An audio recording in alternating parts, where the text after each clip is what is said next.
नमस्कार, विचार मंथन में आपका स्वागत है। द कश्मीर फाइल्स क्या आई कि विवाद थमने का नाम ही नहीं ले रहा है। हालांकि उसकी अपनी एक भूमिका है और उस भूमिका में यदि ये कहा जाए तो वो सफल भी है, बल्कि सफलतम कह दीजिए। लेकिन न जाने क्यों आए दिन विवाद होते हैं। सोशल मीडिया पर विवाद होता है, प्रिंट मीडिया में विवाद होता है, इलेक्ट्रॉनिक मीडिया में विवाद होता है, कहीं कहीं प्रदर्शन होने लगते हैं।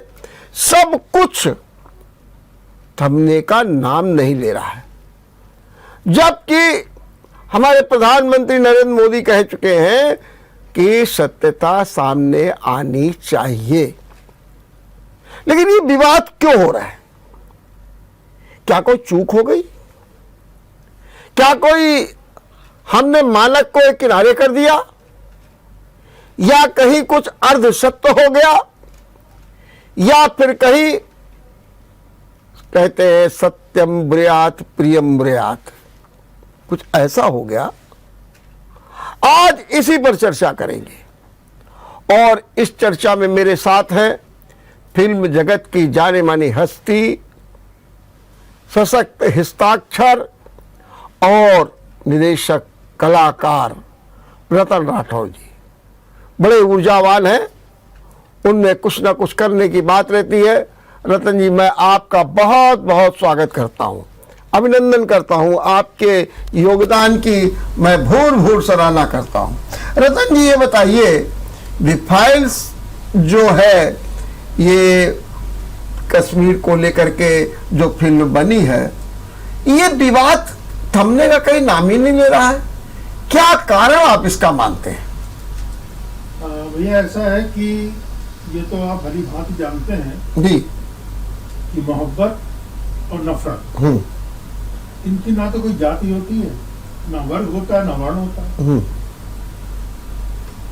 और जो बहुत से अन्य लोग हैं जो अपनी अपनी दुकानें अलग चलाने लगते हैं, उसका कारण सिर्फ यही होता है कि वो इन चीजों में मसाला निकालते हैं और जनता के बीच में उसको फेंकने लगते हैं। जिनका उस क्षेत्र से लेना देना नहीं है, उनके साथ कोई घटना नहीं घटी है, उनके घर में ऐसा कुछ नहीं बीता है, परंतु वो ये बताना चाहते हैं कि एक वर्ग ऐसा कर रहा है। नहीं भाई, एक वर्ग ऐसा है जो बचा भी रहा है, वो पहलू सामने नहीं आता है। अच्छा, तो क्या ये मान लिया जाए कि ऐसा नहीं हुआ? नहीं, ऐसी घटनाएं भी घटित हुई हैं। लोग मारे गए, काटे गए, हमारी बहनों के साथ, स्त्रियों के साथ गुनाह भी हुआ और गलत भी हुआ। तो इसको ये नहीं मान लेना चाहिए कि सही साहब एक ही वर्ग ने सब कुछ कर दिया और जानबूझ के कर दिया। वो वर्ग नहीं है, वो गुंडा समुदाय है। वो एक ऐसा एक दल है जिसका कि धर्म से कोई लेना देना नहीं है, जिसका कि प्यार मोहब्बत से कोई मतलब ही नहीं है। उसको तो सिर्फ मार काट करनी है और समाज के अंदर किसी ना किसी तरीके से विष फैलाना है। मैंने इस पिक्चर को देखा है, इसलिए मैं इस पिक्चर के बारे में कुछ बोल भी सकता हूँ। जी, पूरी पिक्चर देखी मैंने, उसमें बहुत से दृश्य ऐसे हैं जो वाकई कहते नहीं कि रोंगटे खड़े हो जाते हैं। ये सच है, और ऐसी घटनाएं वहां पर घटी भी हैं, ये भी साफ सोच सकते हैं। अब ये कहा जाए कि पूरे कश्मीर में जितना मुसलमान रहता है वो सब हिंदुओं के पीछे पड़ गया है, ऐसा भी नहीं है। कहीं कुछ वर्ग, क्योंकि इसी कानपुर शहर के हमारे एक मित्र जो इस वक्त कश्मीर में एक इंस्टीट्यूट में प्रिंसिपल भी हैं और बहुत लाजवाब इंसान है, बहुत प्यारा इंसान है, मुस्लिम है वो। हमारी उसकी जब भी बातें होती है तो कहता है, यार रतन, पता नहीं क्या हो गया यार, हम लोग कितनी मस्ती करते थे कानपुर में, कितने मजे लेते थे यार, यहाँ साला डर डर के खौफ में जीना पड़ता है। वो मोहब्बतें ही खत्म हो गई। तो यार हम कैसे मान लें कि वहां पर सारे के सारे लोग ऐसे हो गए। लेकिन जो प्रेजेंटेशन है जिसमें घटनाएं घटी हैं, जिन लोगों के साथ ऐसा हुआ है, उनका परिवार, उनके घर के लोग या उनसे जुड़े हुए रिश्ते नातेदार लोग जब हॉल में जाकर के उस पिक्चर को देखते हैं तो भाई साहब ये निश्चित है कि उनके हृदय में आग लग जाती है और उनकी वेदना एकदम से उछाल मारने लगती है और चीख मुंह से निकल आती है कि ये सब कुछ मेरी बहन के साथ हुआ, मेरी बेटी के साथ हुआ, मेरे भाई के साथ हुआ, मेरे चाचा ताऊ के साथ हुआ। तो इस वजह से उनका चीखना चिल्लाना भी लाजिम है कि उनके घर के साथ ऐसा घटा।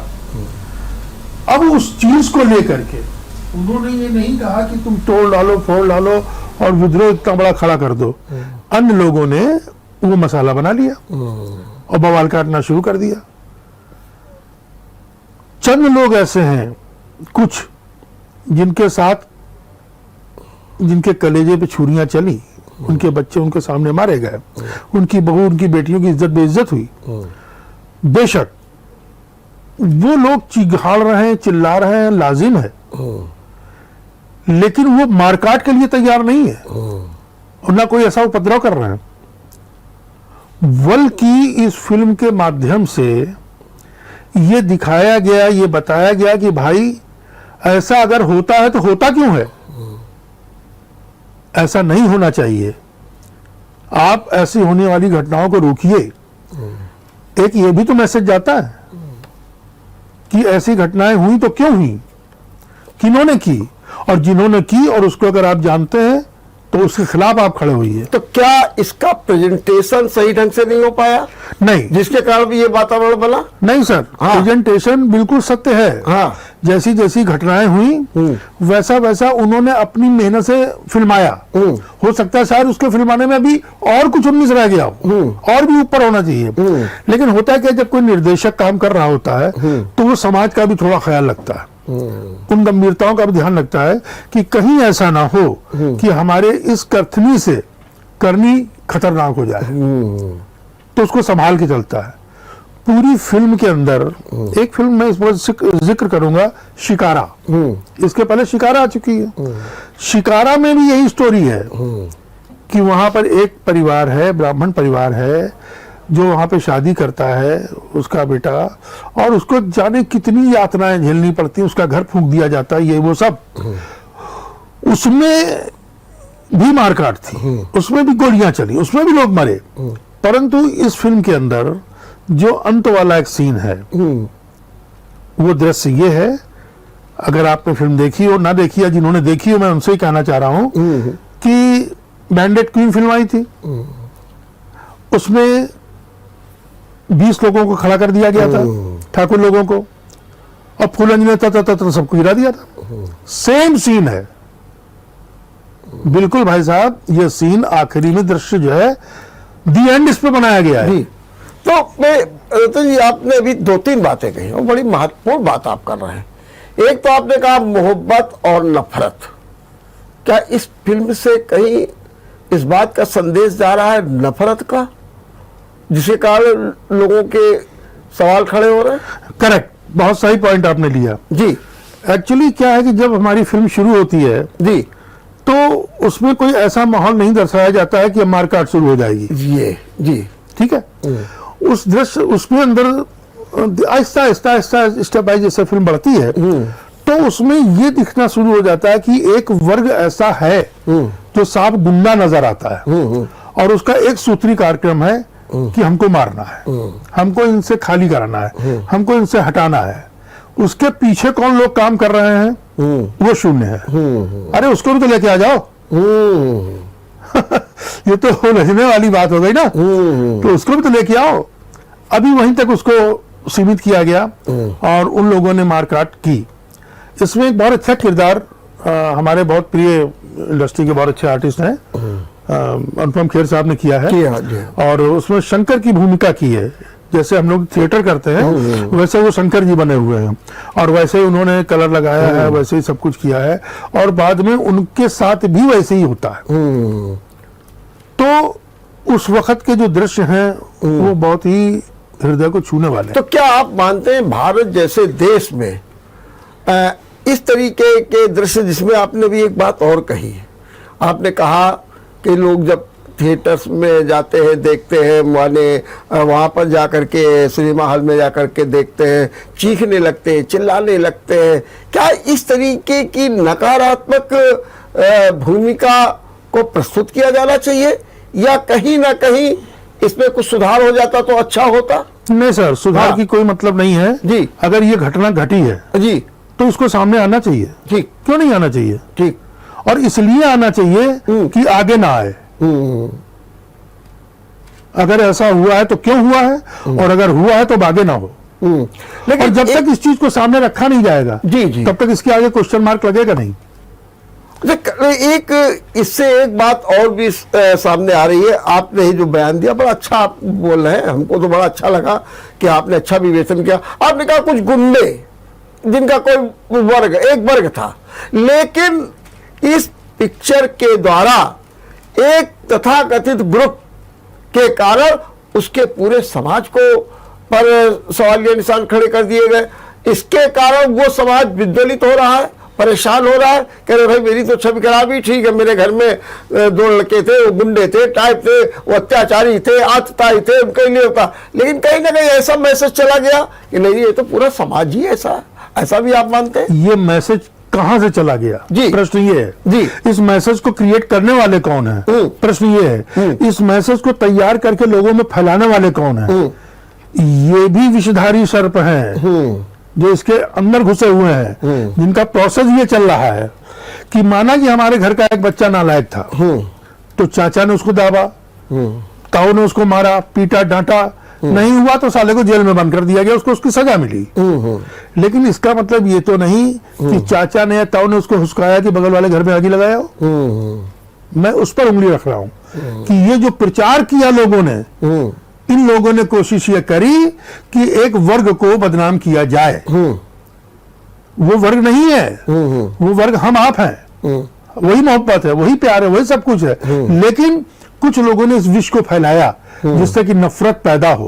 यही बात है। आज हिंदू और मुसलमान के बीच में नफरत की दीवार इतनी जबरदस्त इन लोगों ने क्रिएट कर दी है, जिसकी वजह से ये बवालात हो रहे हैं। और मेरा इशारा इस तरफ है कि ऐसे लोगों को गिरफ्तार किया जाए, ऐसे लोगों को छांटा जाए, पकड़ा जाए, जो 2 भाइयों के बीच में दीवार खड़ी कर रहे हैं। ठीक बात है। ये दूसरी चीज एक आपने और बात अच्छी की है, एक क्या ये जो फिल्म है वो अपना मैसेज जो देना चाहती थी, करना चाहती थी, वो ठीक से नहीं दे पाई?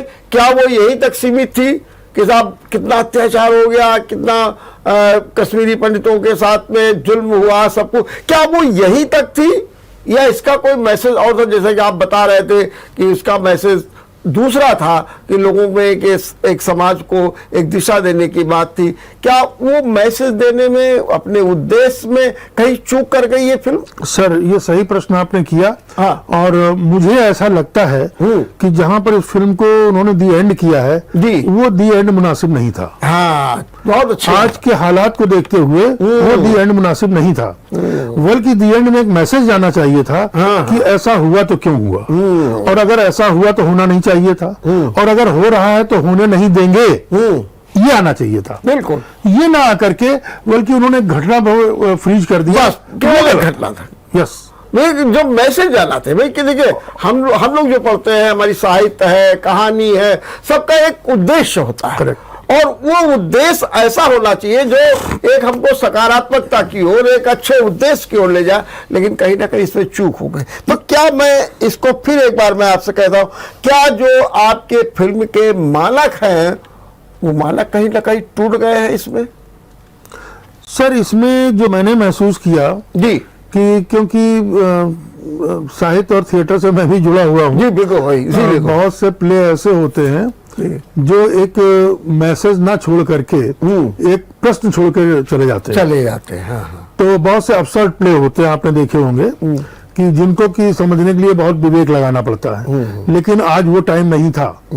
मैं फिर कहना चाह रहा हूँ, आज वो टाइम नहीं था इस एंड को करने के लिए।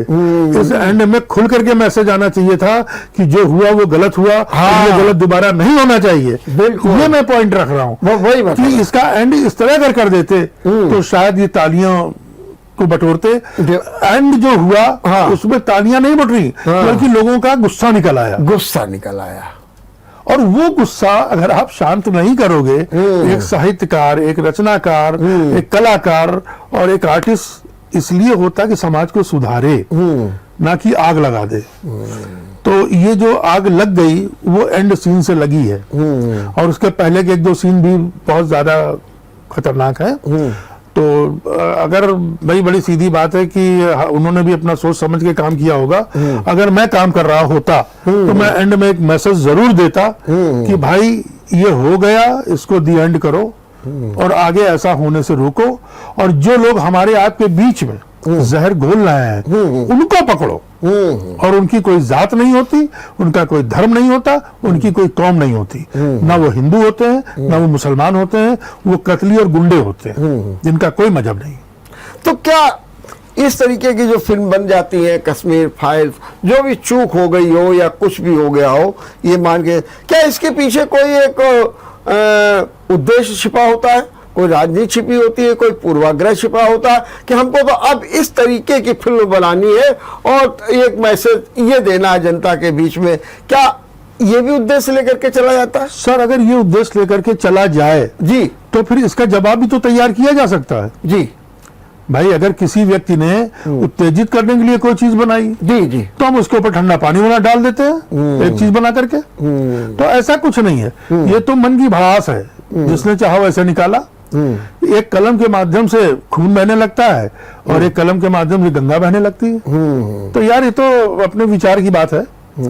लेकिन मैंने जो देखी, अभी भी ये बात कही कि जो कश्मीर फाइल है, इन्होंने शुरुआत में भी ये संबोधन किया और लिखा भी है उसमें कि जो रियल घटनाएं हुई हैं उस पर आधारित है। ठीक है, मतलब हम कुछ अपनी तरफ से नहीं लगा रहे हैं। नहीं ठीक, वो तो ठीक बात तो है। वो तो चलो ठीक है। एक तरीके की अगर इसको हम फिल्म ना कह के डॉक्यूमेंट्री मान लें, एक्चुअली डॉक्यूमेंट्री भी तो यही होती है कि जो हमारे डॉक्यूमेंट्स होते हैं वो सामने रख दिए जाते हैं, तो हम उसको डॉक्यूमेंट्री मान लें। हाँ, दस्तावेज है, दस्तावेज है जी। अरे भाई, तो इसको डॉक्यूमेंट्री मत बनाओ।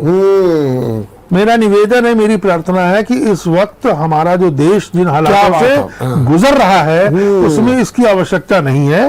इसके एंड में एक ऐसा मैसेज दे दो जो प्यार और मोहब्बत में कन्वर्ट हो जाए। मैं ये कहना चाहता हूं। ठीक। लेकिन रतन जी, क्या लगता है आपको कि बॉलीवुड का एक वर्ग विशेष जो न चाहने के अनुसार भी कर रहा है और वो अपने राजनीतिक या अन्य स्वार्थों की पूर्ति करना चाहता है, इसलिए वो इस तरीके के काम कर रहा है? देखिए सर, हर क्षेत्र में अच्छे भी हैं, बुरे भी हैं, जी, शरीफ लोग भी हैं, विद्वान भी हैं। इसी तरीके से वो जो एक महासागर है उसके अंदर हर तरीके की मछलियां हैं। उसमें शार्क भी है जो मछली को ही खा जाती है। ये इशारा मेरा जो है, जी, जी। अभी कुछ दिनों पहले एक कलाकार मारा गया, जी जी, ये उस पर है, ठीक बात है, जो आज तक उजागर नहीं हुआ है नहीं हुआ कि उसके केस में क्या हुआ, उसका मर्डर कैसे बिल्कुल, हुआ, आपने क्यों ठीक कहा। वो सब गोल मोल हो गया। तो क्या हम इसको राजनीति मान लें, या हम ये ना मान लें इस देश के बड़े बड़े नेता जिनको कि हम अपना सब कुछ मानते हैं, वो हमारे रक्षक नहीं है, वो सिर्फ तमाशा देख रहे हैं। मैं यूपी का आदमी महाराष्ट्र में जाकर अगर फिल्म मेकिंग करता हूँ और वहां मुझे काट के फेंक दिया जाता है, तो क्या यूपी वाला जिम्मेदार है, महाराष्ट्र वाला जिम्मेदार नहीं है? अरे मैं हिंदुस्तानी हूँ भाई, हिंदुस्तान के किसी कोने में अगर मैं हूँ तो हमारे राष्ट्रपति, हमारे प्रधानमंत्री, हमारे मुख्यमंत्री, इन सबकी जिम्मेदारी मेरे साथ जुड़ती है। लेकिन उस बच्चे के साथ ऐसा नहीं हुआ, वो आज तक गोलमोल बना हुआ। तो सर, मैं फिर कहना चाह रहा हूं कि उस सोसाइटी में भी बहुत से लोग ऐसे हैं जो अच्छा नहीं होने देना चाहते। आप जरा गौर फरमाइए, आज से तकरीबन मैं 30-40 साल पहले की बात करूंगा। उस जमाने में अमर सिंह राठौर, पृथ्वीराज चौहान, राणा प्रताप, दुर्गाबाई, मतलब इस तरीके की महान महान विभूतियों की फिल्में आती थी। बिल्कुल, कहाँ चली गई? आज कहाँ गई?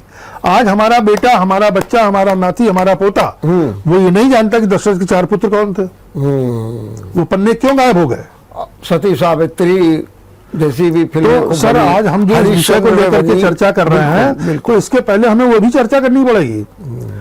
अगर हमारे पूर्वज हमारे मेमोरी में नहीं है तो हमारा अस्तित्व नहीं है। हम है कहाँ?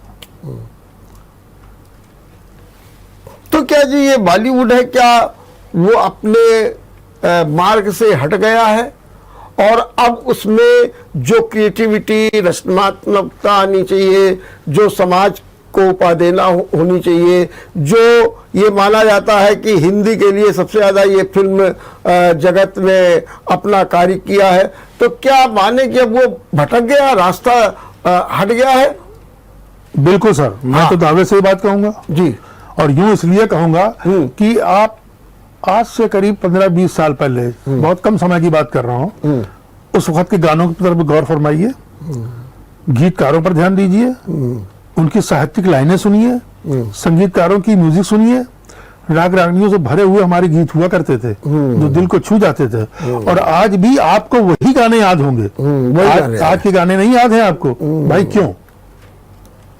यूं कि आप इस शरीर को लेकर के भी आप अपने मस्तिष्क पर आज के गाने नहीं बिठा पा रहे हैं, उस मस्तिष्क ने वही गाने बिठा के रखे हुए हैं।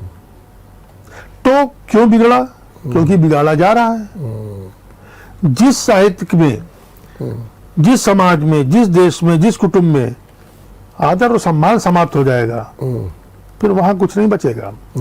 आज साहित्य के अंदर सम्मान नाम की चीज आहिस्ता आहिस्ता इंडस्ट्री में खत्म होती जा रही है। एक दिन नौशाद साहब ने एक बहुत अच्छी लाइन पढ़ी थी, मुझे याद आ गई, संगीत कहाँ, ये तो कबाड़ी की दुकान है, साजों का फकत शोर है, संगीत कहाँ है? संगीत कहाँ है? अरे वो शख्स एक घड़ा लेकर के और एक ढोलक लेके पूरा गाना निपटा देता था, और रफी साहब निपटा देते थे, मुकेश साहब निपटा देते थे। आज कहाँ?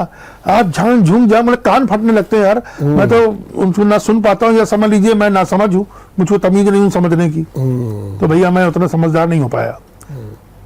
तो जो प्रश्न आपने किया उसका सीधा सीधा जवाब ये है कि आज हमारी इंडस्ट्री के अंदर वो पुरानी चीज, वो देसी घी की खुशबू खत्म हो गई है।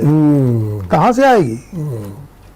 जब तक अच्छा साहित्य, अच्छे शायर, अच्छे गीतकार, अच्छे म्यूजिशियन, अच्छे नृत्य डांसर ये नहीं आएंगे, नहीं बनेगी बात। तो क्यों नहीं आ रहे? क्या उसका कारण क्या है? उसका कारण हम बता रहे हैं, उसका कारण हम आप हो गए। वो कैसे भाई? पहले हमारे बच्चे कहाँ पढ़ने जाते थे? पाठशाला में जाते थे, गुरुकुल में जाते थे। अब प्रतिद्वंदिता शुरू हो गई कि अब हम हिंदी मीडियम में तो नहीं भेजेंगे, हम तो इंग्लिश मीडियम में भेजेंगे। फिर वो लड़के को आप अमेरिका भेज देते हैं। अमेरिका में जब वो अपनी मेम को लेकर के बैठ जाता है, तब आपकी बीवी छाती पीट पीट के चिल्लाती है, मेरा बच्चा चला गया। अरे भेजा तो तुम्ही ने। तो भैया अपने घर को संभालो। पहले आंगन होता था, उसके चारों तरफ कमरे होते थे जिसमें भैया रहते थे, ताऊ जी रहते थे, चाचा रहते थे। समेट के फ्लैट रह गया, अब तुम रहते हो। तो जहां पर कोई नियम नहीं, कोई कानून नहीं, कोई बंधन नहीं, वो समाज नहीं होता। इसमें क्या अर्थ प्रधानता भी बहुत ज्यादा हो गई है? कैसी? पैसे की। ओह सर, पैसा कल भी था, पैसा आज भी है, पैसा कल भी रहेगा जी। सही मायने में देखा जाए, जो लोग पैसे का महत्व समझ गए वो बड़ी मौज में है। वो उसके पीछे नहीं भाग रहा है। वो समझ रहे हैं गुरु फ्रॉड है, ये धोखा दे रहा था मुझे, ये ऐसे निकल लो बस। और जो ललचाए हुए हैं, फिर आप जानते ही हैं कि उसके अंदर फिर गंदगी की पराकाष्ठा है। फिर क्यों करा? आज आप देख लीजिए कि कितने अच्छे विचार जी सामने नहीं आते, बेढंगी बातें आती हैं। आप फिल्मों के अंदर के डायलॉग सुनिए, वो डायलॉग बड़े अजीब से लगते हैं, जो कानों को प्रिय नहीं लगते। आप अपनी बेटी के साथ, अपनी माँ के साथ, अपनी पत्नी के साथ भी उन डायलॉगों को सुनना पसंद नहीं करेंगे। वो जो वेशभूषा है वो आप पसंद नहीं करेंगे। अरे भाई ये होता क्या जा रहा है, क्यों कर रहे हैं आप? और सही माने में आप देखें, मर्द का शरीर ढकता जा रहा है, औरत का शरीर खुलता जा रहा है। क्या बात है, क्या है यार ये? बिल्कुल आपने सही की। हम यहाँ एक छोटा सा ब्रेक लेंगे, थैंक यू। ब्रेक के बाद अपनी चर्चा जारी। ब्रेक के बाद आपका एक बार फिर स्वागत है द कश्मीर फाइल्स पर। बहुत ही रोचक और दिशा देने वाली चर्चा कर रहे हैं रतन राठौर जी, जो उसके पात्र भी हैं। रतन जी, जरा मुझे ये समझाइए कि ये भी कहा जा रहा है कि द कश्मीर फाइल्स में अधूरा सत्य है। अरे भाई, आपने ये सब दिखाया, मार काट सब कुछ, लेकिन आपको ये भी दिखाना चाहिए था कि कैसे मरहम उनके लगाया गया, कैसे उनकी स्थिति है आज की भी, जो वर्तमान समय में कैसे वो रह रहे हैं, और उस समय किस तरीके से उनको पुनर्वास दिया गया। कहते कि ये पक्ष भी उजागर होना चाहिए था, तो शायद एक बैलेंस होता, लेकिन ऐसा न किया गया, केवल एक ही पक्ष उभार दिया गया। क्या ये फिल्म के मानक के अनुकूल है क्या? सर जी, मैं यहाँ पर थोड़ा सा जिक्र अपने एक प्रोडक्शन से करूंगा जी। मैंने अभी कुछ दिन पहले एक प्ले किया था, जिस लाहौर नहीं देखी और जमिया नहीं। हाँ हाँ, ये असगर वजाहत साहब का लिखा हुआ प्ले है। हाँ मैंने देखा उसको। और इसमें सर जिक्र ये है कि जब सन 47 का बंटवारा, ये सब तामझाम हुआ, तो उसमें यहाँ का मुसलमान जो जाना चाहता था पाकिस्तान, वो पाकिस्तान भेज दिया गया। जो वहाँ का हिंदू यहाँ आना चाहता था, उसको यहाँ लाया गया। इस प्रक्रिया में भी बहुत मारकाट हुई, इसमें भी बहुत से घर बर्बाद हुए, बहुत से लोग मारे काटे गए। जहां पर एक हिंदू लेडी कम से कम 100 बच्चों को जन्मा चुकी थी, मुस्लिम बच्चों को, वही लोगों में से कुछ बच्चे उसको मार देना चाहते थे। अब बताइए, वो जिस लेडी ने उनके जन्म होने में, उनको पैदा होने में हेल्प करी, वही बड़े होकर उसका मर्डर करना चाहते हैं। ये कौन सिखाता है? ये जहनियत कौन लाता है? ये कहीं ना कहीं से या तो उनका विवेक गंदा होता है, या कहीं ना कहीं से कुछ पक्ष ऐसा है जो उसके लिए तैयार करता है। और आज हम लोग इसको बहुत अच्छी तरह से जानते हैं कि हमारे आस पड़ोस के जो देश हैं और उनके पड़ोसी देश जो हैं, उनके यहाँ पर ऐसे इंस्टीट्यूट चल रहे हैं जिनके अंदर ही शिक्षा दी जा रही है कि खुद मर जाओ और सैकड़ों को मार दो। अब इससे बड़ी बात क्या हो सकती है? और लोग अपने जिस्म में बमों को बांध करके चले जाते हैं। तो कुल मिलाकर के इतना जो कहने का मेरा मकसद था, वो लब्बो लबाब ये था कि इस फिल्म के अंदर जो ये सारी चीजें दिखलाई गई, उसमें बहुत से प्रश्न ये भी लोगों के बीच में उठते सुने हैं मैंने। जी जी हाँ, कि ये जानबूझ के क्रिएट किया गया। हाँ, यही मैं कह रहा हूं। ये हिंदुस्तान की जनता को बरगलाने के लिए किया गया।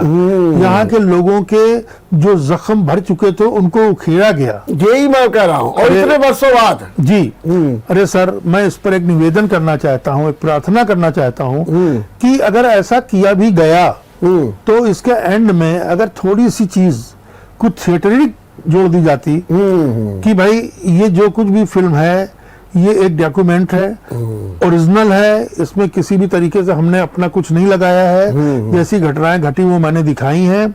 अब वो सारे कलाकार, आप सारी जनता से निवेदन कर रहे हैं कि जो हो गया वो हो गया, भाई अब आगे मत होने देना। और इसको आगे ना होने देने में हमारे देश के बच्चे बच्चे की ड्यूटी है। वो चाहे हिंदू हो, चाहे मुसलमान हो, चाहे सिख हो, चाहे ईसाई हो, कोई भी हो, हमको अपने देश में मोहब्बत पैदा करनी है। और अगर एक फिल्म के माध्यम से हम इस तरह से लोगों के अंदर नफरत पैदा कर सकते हैं, तो क्या किसी फिल्म के माध्यम से मोहब्बत नहीं पैदा कर सकते? बिल्कुल। अरे ऐसी फिल्में भी तो बनाओ भाई, और जरूरी है, बननी चाहिए।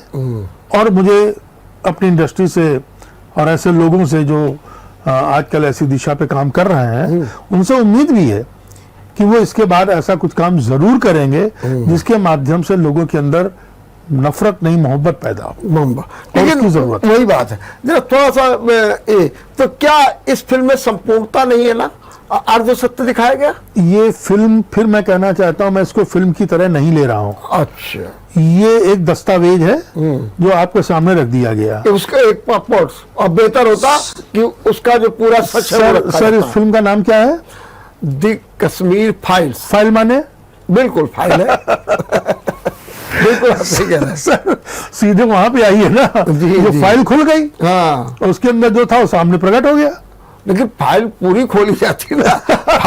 फाइल के आपने कुछ ही पन्ने खोल लिए ना। मैं इसमें निवेदन ये करना चाहूंगा कि जो फिल्म मेकिंग थी, इसमें थोड़ा सा मतलब मोहब्बत का पुट भी आना चाहिए था। आना चाहिए था। इतनी नफरत डाल देने से लोगों के अंदर विद्रोह पैदा हो गया, लोगों के अंदर नफरत पैदा हो गई, और इसी वजह से चर्चा का विषय इतना ज्यादा बन गया। ठीक बात। मैं तो ये चाहता था कि ये सब दिखाने के बाद आप मोहब्बत पैदा कर देते। और आप आर्टिस्ट लोग हैं, कलाकार लोग हैं, आप सब कुछ कर सकते हैं। अब लोग ये भी कह रहे हैं कि जब आपने द कश्मीर फाइल्स बना ली है तो लखीमपुर कांड की भी फाइल बना दीजिए, आप 84 की भी बना दीजिए, दंगों की, आप गोधरा की भी फाइल बना दीजिए। अब इस तरीके की फाइलें बनने के लिए डिमांड शुरू हो गई है, इसके बारे में आप क्या कहेंगे? सर, ये तो हर मोहल्ले में और हर गली में और घर में एक ना एक बड़ी कहानी छिपी हुई है। आप कितनी ढूंढेंगे और कितनी बनाएंगे, वही मैं कह रहा हूँ, है ना। तो ये तो एक अजीब सी बात है, लेकिन हकीकत ये है कि जहां पर इशारा देश के लिए होता है, जहां पर एक समाज के लिए होता है, वहां पर ध्यान ज्यादा जाता है। नहीं तो न जाने कितने केस हम लोगों के बचपन से लेकर अब तक होते चले आए, थोड़े दिन चर्चा का विषय रहा, उसके बाद खत्म हो जाता है। देखिए जो दिल्ली वाला रेप कांड था, कितना खतरनाक कांड था सर, वो अपने आप में एक बहुत बड़ी स्क्रिप्ट है ना सर, वो चर्चा में रह के खत्म हो गई वो। अरे भाई, वो भी एक बेटी है आपकी, वो भी एक माँ है, वो भी आप के शरीर का एक हिस्सा है जिसके साथ ये कांड हुए हैं। तो बजाय मेहरबानी मैं फिल्मकारों से, साहित्यकारों से और रचनाकारों से मेरा निवेदन है कि वो अपनी रचना के माध्यम से इस वक्त जो प्रेजेंट टाइम चल रहा है, वो हमारे देश को बड़ी मोहब्बत की जरूरत है, और वो अपनी कलम से लोगों के अंदर प्यार उड़े लें, जिसके अंदर मोहब्बत रहे, नफरत का विनाश हो, वरना फिर सब कुछ बिखर जाएगा, बचेगा कुछ नहीं। ठीक बात है।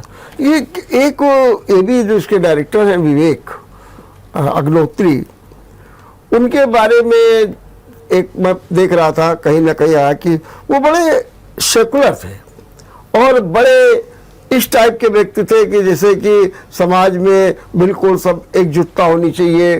और ये भी कहा जा रहा था कि जब कुछ चित्रकारों ने हमारे देवी देवताओं के अश्लील चित्र बनाए तो उसका बड़ा बवंडर हुआ, लेकिन विवेक जैसे व्यक्ति थे जो उसका समर्थन करते हैं कि नहीं नहीं, ये तो कला है, सब कुछ है।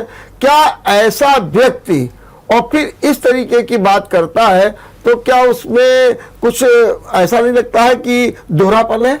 मैं उनको महामूर्ख मानता हूँ जी, खुले शब्दों में कह रहा हूँ जी।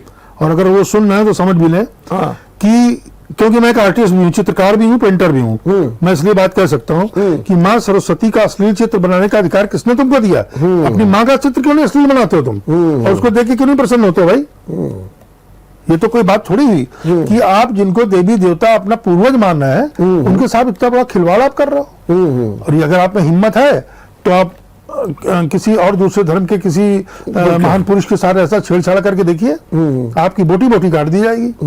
लेकिन आपको मजा आ रहा है, तो मैं तो आपको महामूर्ख नहीं घनघोर मूर्ख मानना हूँ। और फिर आप फिर रचनाकार हो भी क्या सकते हैं? इसका मतलब मेरी तो उम्मीदें आपसे कुछ नहीं रह गई अगर आप ऐसी बातें करते हैं तो। पहले आप अपने आप को सुधारिए, अपने आप को समझिए कि आप कहना क्या चाहते हैं। आर्ट की तमीज भी है आपको, पहले तहजीब सीखिए। आर्ट माने होता है सम्मान, आर्ट माने होता पवित्रता, आर्ट माने होती ट्रांसपेरेंसी, आर्ट माने छल छलावा नहीं होता। तो ये तो बहुत अलग सी बात है और गंदी बात है। हाँ, जो सोशल मीडिया में आया, मैं उसी का मैंने जिक्र किया कि मैंने कहा कि एक ये भी प्रस्तुत किया गया कि हमारे डायरेक्टर ये है। हालांकि उस पर बहुत बड़ी प्रतिक्रिया भी आई लोगों ने और बहुत लोगों ने बहुत कुछ कहा, लेकिन और जो ये बखान कर रहे थे उनको भी बहुत कोसा गया कि आप इस तरीके की बात कर रहे हैं विवेक के बारे में। ये तब बातें भी आई, लेकिन अब कहने वाले थे वो नहीं चूकते। लेकिन कुल मिला करके हम ये माने कि इस तरीके की एक तरफा फिल्में या एक दस्तावेज को प्रस्तुत करके समाज में एक गलत संदेश नहीं देना चाहिए, बिल्कुल नहीं देना चाहिए जी। और बल्कि अगर आप ऐसा कुछ प्रयास कर रहे हैं तो उस प्रयास के पीछे आप ये भी मंतव्य रखें कि एंड जो हमारा हो वो एक इस तरीके का मैसेज दे, एक ऐसा संदेश दे जो लोगों के अंदर नफरत नहीं मोहब्बत पैदा हो, और जो नफरत हो चुकी उसके ऊपर मट्टी डाल दी जाए। क्या ये फिल्म सेंसर बोर्ड भी आपका है, उससे भी सब गुजर के सब जाता, वो भी इस ध्यान नहीं देता है या वो भी एक तरफा हो गया? बिल्कुल सर, मैं तो उस सेंसर बोर्ड को मानने के लिए इसलिए तैयार रही हूँ कि बहुत सी इतनी गंदी फिल्में सामने आती हैं जो आंख से गुजरती हूँ। क्या अंधे? ऐसा नहीं है, सब देख रहे होते हैं और सब वाकायदा मर्जी से ही गुजरती हैं। ऐसा नहीं है, बेमर्जी कुछ नहीं होता। नहीं तो ये सारी चीजें सेंसर बोर्ड की ड्यूटी है, ये उसका कर्तव्य है कि समाज के अंदर कोई भी ऐसा मैसेज हम लोगों की निगाह से नहीं गुजर के जाना चाहिए जो समाज को खराब करे। ठीक बात है। ये काहे के लिए बनाया गया भैया? ये जो 7-8 लोगों की जो एसोसिएशन बनाया गया, ये क्यों एसोसिएट किया गया? इसीलिए किया गया। फिर भी होता है। ठीक बात। लेकिन मैं अब अंत में आपसे ये चाहूंगा कि जो नए कलाकार उभर रहे हैं और आप उनको प्रशिक्षण भी दे रहे हैं, तो क्या उनको आप कहना चाहेंगे आज के इस मंच से, खास तौर से जब द कश्मीर फाइल्स पर इतना विवाद छिड़ा हो तब? मैं आने वाले हर कलाकार, हर बच्चे को मेरा ये निवेदन है कि आप बिल्कुल ट्रांसपेरेंट होइए और ऐसे साहित्य की रचना करिए, ऐसी कृतियों की रचना करिए जिससे कि समाज के अंदर आपका समाज, आपका नाम, आपका परिवार, आपका घर उज्ज्वलित हो। बहुत सही बात। क्योंकि कलाकार होना ये माँ सरस्वती का आशीर्वाद है और ये गंधर्वों की विद्या है। ठीक बात है। ये मजाक नहीं है। अगर आपको ईश्वर ने कोई वरदान दिया है तभी आप कुछ कर पा रहे हैं, उसका मजाक मत उड़ाइए। आप अच्छा काम कीजिए, अच्छा से अच्छा काम कीजिए और आप ही से समाज में सुधार भी आएगा, प्यार भी आएगा, स्नेह भी आएगा। कविताएं लिखते हैं आप, अपनी प्रेमिका को आप बड़ी सुंदर सुंदर लाइनें लिखते हैं, तो अगर वही सुंदर लाइनें आप माँ सरस्वती के चरणों में रख दीजिए, उसमें भी वही मोहब्बत है। उनकी लाइनों को उठा करके अपनी महबूबा के सामने रख दीजिए। भाव का खेल है यहाँ सारा, भाव का खेल है ना? तो मेरा निवेदन है अपने आने वाले हर भाई से, हर कलाकार से कि भाई ये हिंदुस्तान तुम्हारा है, इसकी सरजमी तुम्हारी है और तुम इसके ऋणी हो। ठीक बात है। तुमको इन सब लोगों के बीच में सुधार लाना है, मोहब्बत लानी है। मैंने खुद वादा किया है कि मैं कानपुर छोड़कर नहीं जाऊंगा। मैं यहाँ हूँ, फिल्में भी कर रहा हूँ, थिएटर भी कर रहा हूँ और इसी धरती पे मैं रह भी रहा हूँ। बिल्कुल सही, यही है। चलिए, बहुत बहुत धन्यवाद, बहुत बहुत धन्यवाद रतन जी, आप आए और निश्चित रूप से आपने एक बहुत बड़ी बात की कि भैया नफरत पैदा हो रही हो उसकी जगह मोहब्बत पैदा कर दो, और आपका एंड ऐसा होना चाहिए जो एक सकारात्मकता, रचनात्मकता, एकता, अखंडता, सबका संदेश दे जाए, जिसमें भाईचारा छिपा हो, जो हमारी आज की महती आवश्यकता है। विवाद थमे, हम भी यही चाहते हैं। देखते रहिए विचार मंथन। नमस्कार। अगर आपको हमारा वीडियो पसंद आया हो तो हमें लाइक करें, सब्सक्राइब करें और ज्यादा से ज्यादा शेयर करें, और हाँ, बेल आइकॉन दबाना ना भूलें ताकि हर खबर का अपडेट आप तक पहुंचे तुरंत। आप हमें इंस्टा, ट्विटर और फेसबुक पर भी फॉलो कर सकते हैं। हमारी आईडी है @JMT News Flash।